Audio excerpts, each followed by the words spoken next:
Welcome to Progressive Short Takes. I'm Joe Firestone, your host.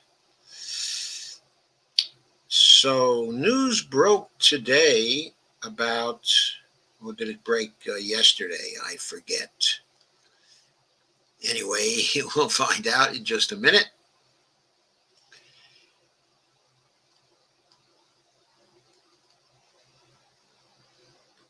Headline is Armed Individuals Surround the Michigan Secretary of State's home, demanding overturn of the election. There's a picture of Secretary of State Jocelyn Benson speaking during a press conference on November 2nd, 2020 in Detroit. This piece is by Chris Walker of Truthout and was written as of yesterday. Anyway, Jocelyn Benson reported protesters demanding the overturning of the state's presidential election results threatened her family with violence on Sunday. That was December 6th. So this happened on December 6th.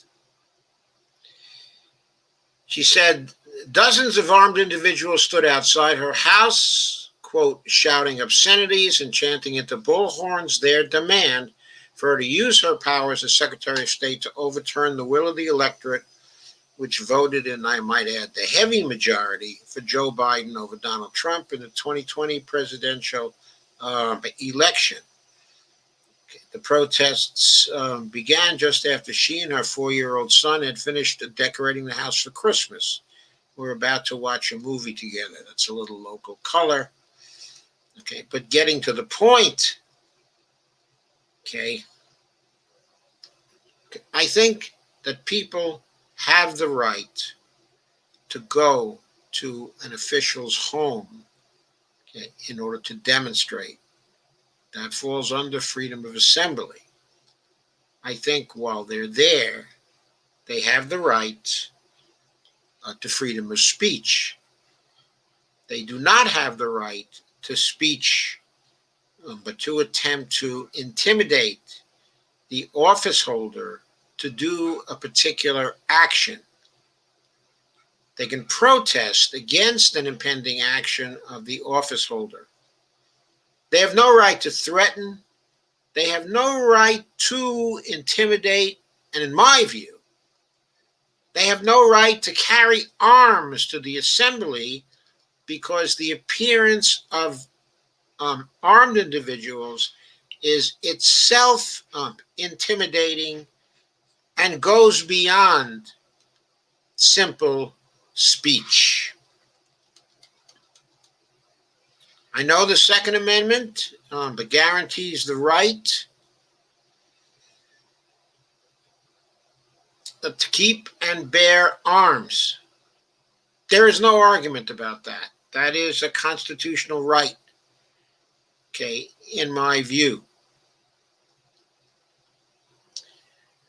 That right was augmented in the state of Michigan by laws which allowed people to carry arms in public places, to bring them into the legislature, for example, to carry arms everywhere. I think that law was very ill advised by the legislature and creates a situation of intimidation, as it did here. Now, I just finished a short take dealing with ways in which we ought to defend our democracy. Okay. It seems to me that one of the ways we ought to defend our democracy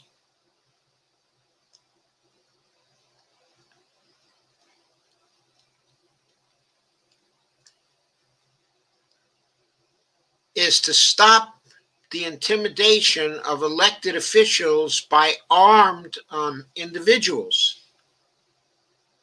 I don't think the right to keep and bear arms includes the right to bear arms to a peaceful protest or a peaceful demonstration, exercising the rights of free speech and free assembly. I think being able to take arms, such a demonstration, goes beyond the rights of the free speech, and that our democracy would be strengthened if such acts were made illegal wherever they occur, and where violations of that law were strictly enforced. I think that enforcement should begin right now with these protesters in Michigan who bore arms to Jocelyn Benson's house to intimidate Benson and to threaten she and her family. That was terrible. It was cowardly. It was dastardly. It was undemocratic. It is not something we ought to allow in our democracy. Thank you for listening. This is Joe Firestone for Progressive Short Takes.